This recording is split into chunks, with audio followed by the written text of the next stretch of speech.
आप मेरे पीछे यहाँ पर देख सकते हैं, जहां तक हमारे कैमरे की नजर जा रही है वहां पर पानी ही पानी नजर आ रहा है। जनाब, ये देश के अन्नदाताओं के वो खेत हैं जिनसे वो आपके पेट भरते हैं। सफेद कुर्ते पजामे वाले आते हैं, नेताजी फोटो खिंचवा के और वापस चले जाते हैं। जनता इस कदर परेशान है कि उनको गालियां देने के लिए मजबूर है। तो आप भी उन्हीं में से एक तो नहीं? सरकार पैसे करे दे, भूखी सरकार कोई पैसा नहीं दिया। हो सकता है कि आप राजनीति करते हो, क्योंकि राजनेता हैं आप, और किसानों के मुद्दे पर आप भुनाना चाहते हो, क्योंकि आप बहुत तगड़े बिजनेसमैन हैं। आप चाहें तो आपके पास से बात तो आपका क्लियर कर देता हूँ, मैं बिजनेसमैन नहीं, मैं पिछले 8 साल से सिर्फ लोगों की सेवा करके इनके बीच में रहता हूँ जी। मेरा बिजनेस से दूर दूर तक कोई वो नहीं है। हरियाणा के अंदर 90 विधायक हैं। आप खुद अंदाजा लगाइए कितने विधायक, कितने मंत्री ऐसे हैं जो अभी इस हालात के अंदर जनता के अंदर बने हुए हैं। कुछ शर्म करो, जिन लोगों ने आपको चुनकर भेजा है उनके लिए आप क्या कर रहे हो। कुछ लोग अभी भी इसको सिर्फ राजनीति का नाम दे सकते हैं। विपक्ष के लोग हैं, भले ही वो जीत ना पाए हों, तो क्या लगता है वो जो लोग चुनाव के समय में बाहर निकलते हैं वो लोग आए हैं आपके पास? सरकार की नीयत में खोट होता है या फिर पॉलिसी ऐसी बनाई जाती है जिससे कि सिर्फ पैसे खाओ और हजम करो, जनता जाए बाहर में? सरकार की जितनी नीतियां पॉलिसियां हैं जी, वो सिर्फ उनकी दुकानें कैसे चले, उसको लूटा कैसे जाए, उस प्रकार से बनाई जाती है। सरकार के बड़े बड़े मंत्री टेंडर करवाते हैं, उसमें 10-10% का कमीशन लेते हैं जी, अपने चहेतों को वो टेंडर देते हैं। तो उनके जो लोग आएंगे, जो ठेकेदार आएंगे, वो क्या काम करेंगे, ये सोचने की बात है। हरियाणा में अनेक ऐसी जगह है जहां पर बाढ़ जैसे हालात बने हुए हैं। आप मेरे पीछे यहां पर देख सकते हैं, जहां तक हमारे कैमरे की नजर जा रही है वहां पर पानी ही पानी नजर आ रहा है। आपको लगता होगा कि शायद ये कोई स्विमिंग पूल हो या फिर कोई नदी हो या फिर कोई समंदर हो सकता है, लेकिन हम आपको बता दें कि जनाब, ये देश के अन्नदाताओं के वो खेत हैं जिनसे वो आपके पेट भरते हैं। लेकिन जरा सोचिए, देश के अन्नदाता के खेतों में जब इतना पानी भरा हो तो भला वो कैसे उम्मीद करे और किससे उम्मीद करे? आखिरकार जनता के जो नुमाइंदे होते हैं वो क्या कर रहे हैं? लेकिन आप मेरे साथ यहाँ पे देख सकते हैं, तमाम जो हरियाणा के 90 विधायक हैं, उन 90 विधायकों में कुछ विधायक ऐसे भी हैं जो इस विपरीत परिस्थिति में भी किसानों के साथ कंधे से कंधा मिलाकर डटे हुए हैं, वो खड़े हुए हैं। हमारे साथ आप यहाँ पे देख सकते हैं बलराज कुंडू, जो कि महम से विधायक हैं, और साथ ही साथ जहां कहीं भी बाढ़ आई है या फिर बाढ़ जैसे हालात बने हुए हैं, देश के अन्नदाताओं में जिस प्रकार की मायूसी थी, जिस प्रकार की निराशा थी, उस निराशा से उनको निजात दिलाने के लिए, या ये कहें कि एक तरह से उनका समर्थन करने के लिए, उनका सहयोग करने के लिए, उनका हौसला बढ़ाने के लिए बलराज कुंडू अलग अलग गांव में किसानों से मिल रहे हैं। आप तमाम लोग जो मेरे साथ यहाँ पे देख सकते हैं, ये तमाम वो किसान हैं जिनके खेतों में आज ये समंदर जैसे हालात बने हुए हैं। आखिरकार करे तो क्या करे? हमारे साथ बलराज कुंडू जी मौजूद है। कुंडू साहब जी, हरियाणा में बहुत सारे विधायक हैं, लेकिन आप जिस मुहिम के साथ चल रहे हैं उसको किस प्रकार से देखते हैं? क्योंकि कुछ लोग अभी भी इसको सिर्फ राजनीति का नाम दे सकते हैं। देखिए, मैं इसको मुहिम नहीं कहूंगा जी, ये एक प्रतिनिधि का जो दायित्व है जी, जो उसकी ड्यूटीज हैं जी, उसको निभाने का मेरा एक ईमानदारी का एक प्रयास आप इसको कह सकते हैं जी, जिस मेरे महम के लोगों ने जी, मुझे अपना प्यार, आशीर्वाद और वोट देकर अपना प्रतिनिधि चुना था। आज उनके साथ ये हालात आप देख रहे हैं जी, दूर दूर जहां तक नजर जा रही है पानी की जी, बिल्कुल है। उधर आगे चलेंगे तो इससे भी ज्यादा है। अच्छा, यहाँ तो ये इंजन आपको नजर आ रहे हैं, आधे नजर आ रहे हैं, उधर तो इंजन के टॉप नजर आ रहे हैं, 1-2 इंच की यहाँ इंजन रखा हुआ है। यानी 4-4, 5-5 फुट पानी भरा हुआ खेतों में। उस तरफ देखिए, यही हालात चारों तरफ मंजर है जी। अब इसकी मैं, आपने देखा होगा, मैं ड्रेन पे मोटरसाइकिल से आगे तक वो गाड़ी जा नहीं सकती, मैं मोटरसाइकिल पे देख के आया हूँ जी। ये इतना बड़ा दुर्भाग्य है जी। ये सरकार के जो मुखिया और सरकार का उप मुख्यमंत्री दुष्यंत चौटाला, मैं पिछले दिनों 2-3 बार उनकी जो है ना मैंने वो सुनी थी बाइट, बड़े बड़े दावे कर रहे हैं कि हमने फ्लड के इंतजाम के लिए 4 साल में पहले 350 करोड़ दिए, फिर 550 करोड़ दिए, पिछले साल 900 करोड़ दिए और इस साल 1350 करोड़ रुपए दिए। बड़ी बड़ी बातें कर रहे हैं। ये उसकी सच्चाई है। आज ड्रेन के हालात ये हैं कि रोड के साथ साथ दोनों तरफ तो ये सफाई हो रखी है। उससे अगर आप 500 मीटर इधर उधर रोड से देखेंगे तो वहां मशीन का पंजा भी नहीं लगा रखा जी। ये 1350 करोड़ रुपए कहाँ गए, कोई पूछने वाला। मैं विधानसभा में पीछे आपने देखा हो, मैंने ये मुद्दा 2-3 बार ही उठाया जी कि आप जब जागते हो जब लोगों के खेतों में पानी भर जाता है, मतलब समय रहते कभी सरकार की तरफ से ऐसा कदम नहीं उठाया जाता जिससे कि किसानों को, आम जनता को निजात मिल सके।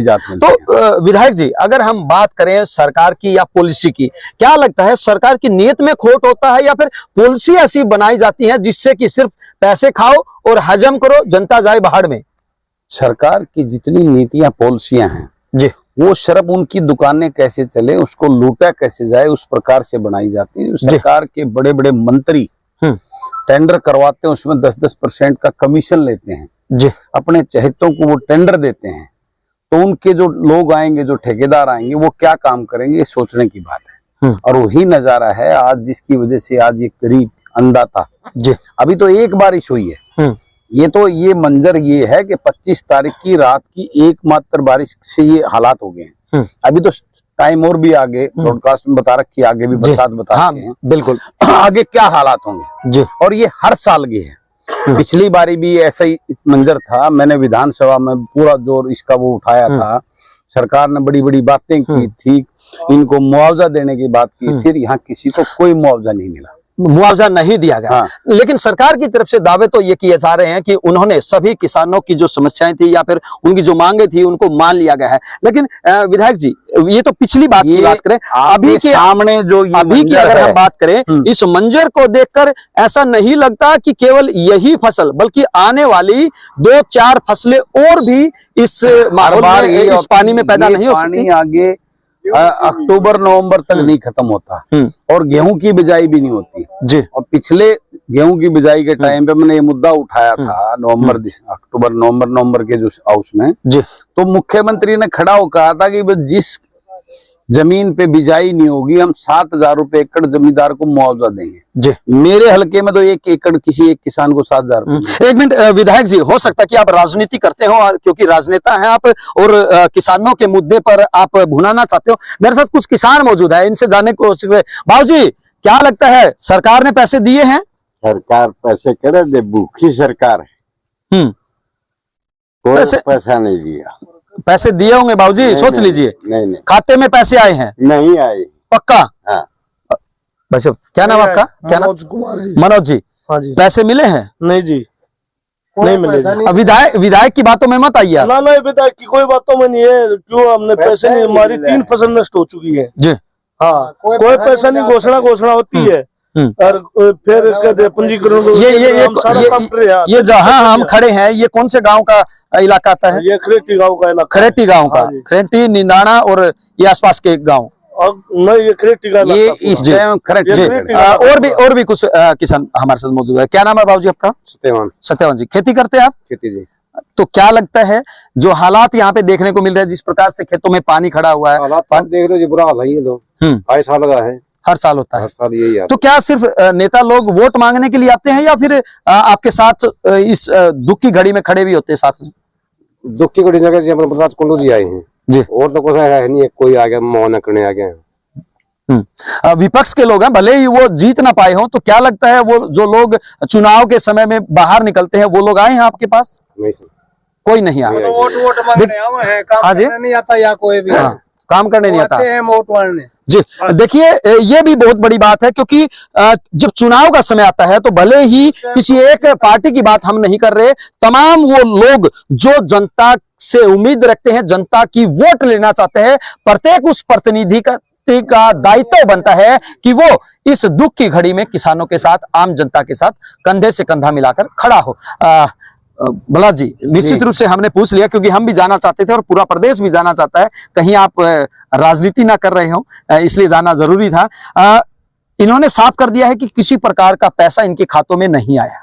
तो आपकी तरफ से अब क्या कदम रहेगा, क्योंकि आपका जो इलाका है, हम कई सारे गांव में यहाँ पे आसपास में गए हैं, हर जगह पे यही हालात है, चारों तरफ पानी ही पानी नजर आ रहा है। तो अब आपकी तरफ से क्या कदम उठाया जाएगा, क्योंकि सरकार ने जिस प्रकार से आपने कहा कि पहले भी ऐसा हुआ है, अब अगर आगे हुआ तो? अब जैसे मैं सुबह से आज 6 बजे से आज करीबन मेरा ये 9वें गांव का दौरा है जी। मैं सुबह से खेतों में लोगों के पास बीच में गया हूँ, गांव का दौरा किया है, कई गांव ऐसे जिसमें गांव में पानी घुसा हुआ है जी। फर्स्ट प्राथमिकता मेरी यही रही है कि मैंने अधिकारियों से बात करके जिन गांव में बस्ती में पानी है उसके लिए पंपों की व्यवस्था करके बात करके उसको निकलवाने की प्रायोरिटी दी। उसके बाद खेतों में जहां जहां पंप मोटरें लगनी है, जहां भी हमने जैसे सुबह से यहाँ रास्ता जींद रोड को ब्लॉक कर दिया था मेरे गांव के युवाओं ने, उसको जाके करके मशीन आगे सफाई हो ही नहीं रखी। इस मोड़ से आगे अगर आप जाएं इस लाखन माजरा ड्रेन की तो आगे गिरावट तक लगभग 2 किलोमीटर का उसमें कोई सफाई बुरा हाल है। यहाँ से जो पानी जा रहा है, यहाँ इतना इसकी चौड़ाई थी आपने देखी थी, आगे जाके बिल्कुल कंजेस्टेड हो जाता है, पानी की बहुत स्लो उठना। तो ये जो खामियां हैं उनको दूर अब तो नहीं हो सकती है, उसको टेम्परेरी बेस पे अभी मशीन सुबह से मैंने पीछा पड़ के अब वो पहुंचने वाली है, उसका जितना हो सके हम उसमें सफाई करवा के उसको निकलवाने का काम है। लेकिन ये सच्चाई है, समय रहते अगर सरकार सचेत होकर इन कामों को करवाए तो इस प्रकार से इस अन्नदाता की कोई इतना बड़ा भारी नुकसान नहीं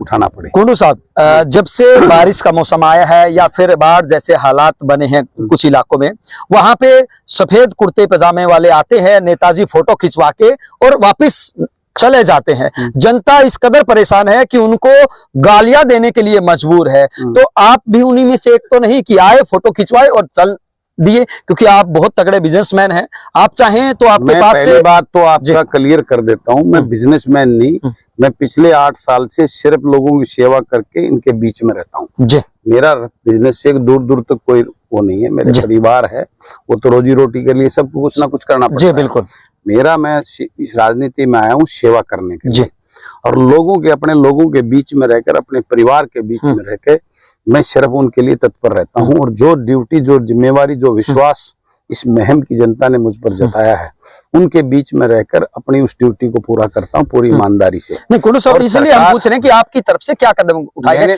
कितने पंप सेट लगवाए, क्या आपने जेसीबी मंगवाई, क्या किया गया है? वही लोग जाना, मैं वही बता रहा हूँ वो अभी मशीन एक पहुंच चुकी है। जिन जिन गाँव में रिक्वायरमेंट थी, SDM को, DC को, एक्शन इरिगेशन को, SC को, चीफ इंजीनियर को मैंने लगातार कांटेक्ट करके उसको मैं फॉलो कर रहा हूँ, उन चीजों को प्रोवाइड कराने का काम कर रहा हूँ। अभी सरकार की तरफ से 1-2 जगह अभी को डीजल की कोई व्यवस्था नहीं है। 1-2 गांव की बस्ती में जो पानी था वहां मैंने अपनी तरफ से उनको डीजल प्रोवाइड करा कर उनको बोला है कि पंप लगाओ और अपना पानी निकालो। गरीब लोगों की बस्तियों में पानी है। लेकिन ये इसका सवाल ये है, ये हर साल का जो है ना ये प्रक्रिया होगी, इस चक्कर को तोड़ना पड़ेगा। ये सरकार की नीयत को दर्शाती है, उसकी सोच को दर्शाती है। ये कोई आज की प्रक्रिया नहीं है, ये पुरानी चली आ रही है। इसी प्रकार से किसान मरता रहा, लेकिन सरकारें इस प्रकार की आपदाओं से परमानेंट उसका सॉल्यूशन निकालने का कोई व्यवस्था नहीं करती। मैंने पिछली विधानसभा में उठाया था कि भाई आप फ्लड के टाइम पे कनेक्शन लगाते हो, फिर मोटरों की मारामारी होती है, ये कनेक्शन परमानेंट क्यों नहीं लगाए? जब आती है उसके बाद मोटर रखो और फटाफट बटन दबाओ और वो चालू हो जाए। लेकिन सरकार क्या करती है, लेबर डबल उसमें एक्सपेंसेस भी होते हैं। उसके फ्लड से पहले वो खंबे लगाती है, कनेक्शन करती है, लाइनिंग ले जाती है और उसके फ्लड के बाद दोबारा उनको उखाड़ के फेंक देते हैं। बार बार लगाना हटाना, इस पे एक्सपेंसेस भी पड़ते हैं जो जनता के ऊपर बोझ पड़ता है। लेकिन अगर वो परमानेंट सोल्यूशन उसका करे, परमानेंट कनेक्शन देके, परमानेंट मोटरें लगाकर, पंप हाउस बनाकर इस प्रकार की व्यवस्था करे और जो ड्रेन में प्रॉब्लम आती है नेक्स्ट ईयर उसका परमानेंट सॉल्यूशन होना। जैसे यहाँ पे है, इस ड्रेन को दोनों तरफ से मिट्टी गिर जाती है, इसकी परमानेंट वॉल, कंक्रीट की वॉल निकालकर इसमें पंप हाउस लगाकर इसकी स्थायी व्यवस्था करे तो किसान की ये बर्बादी नहीं हो। अगर ये परमानेंट सोल्यूशन, मैं वादा करता हूँ, आज मैं विपक्ष में हूँ, जिस दिन मैं इस सिस्टम में मैं बैठा उस दिन किसी किसान को तीसरे दिन उसके खेत में पानी नहीं मिलेगा, इस बात का वादा करता हूँ। जी बिल्कुल, बलराज कुंडू के द्वारा दावा किया जा रहा है कि वो अगर सरकार में हिस्सा बनते हैं तो किसी भी किसान को समस्या नहीं आने देंगे। लेकिन हम आप तक ये बात इसलिए पहुंचाना चाहते हैं क्योंकि जब भी किसानों की बात आती है तो लोग कहें या फिर विशेष तौर से राजनेताओं की बात करें तो राजनेता जनता के बीच में सिर्फ उनकी सहानुभूति बटोरने के लिए पहुंच जाते हैं। वास्तव में हरियाणा के अंदर 90 विधायक हैं। आप खुद अंदाजा लगाइए कितने विधायक, कितने मंत्री ऐसे हैं जो अभी इस हालात के अंदर, जनता के अंदर बने हुए हैं। बाबूजी, कोई और भी आया है कोई जानने के लिए? कोई नहीं आया, कोई नहीं आया है। तो क्या लगता है हरियाणा के जो नेता जिनको हम सब चुनते हैं, क्या कहना चाहेंगे उनके बारे में?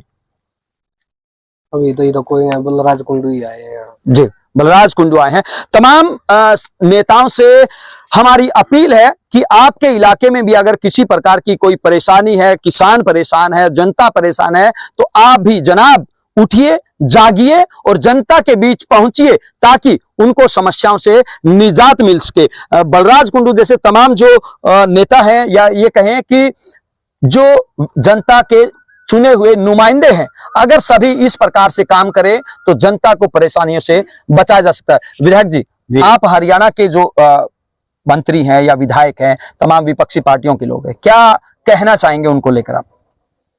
मैं उन सबसे एक ही बात कहना चाहता हूं कि आज इस हालात को, इस मंजर को देखकर जरा अपनी अंतरात्मा से पूछो, क्या आपने, जिन लोगों ने आपको चुनकर, अपना प्रतिनिधि चुनकर इस विधानसभा में भेजा है या लोकसभा में भेजा है, क्या आपने उस ईमानदारी से उनके लिए वो काम किया? क्या आपने उनके लिए कभी आवाजें उठाई? क्या आपने कभी उनकी इस प्रकार की आपदा से परमानेंट सॉल्यूशन निकालने के लिए कभी सरकार में होते हुए या सरकार विपक्ष में होते हुए आपने ईमानदारी से ऐसा किया? नहीं।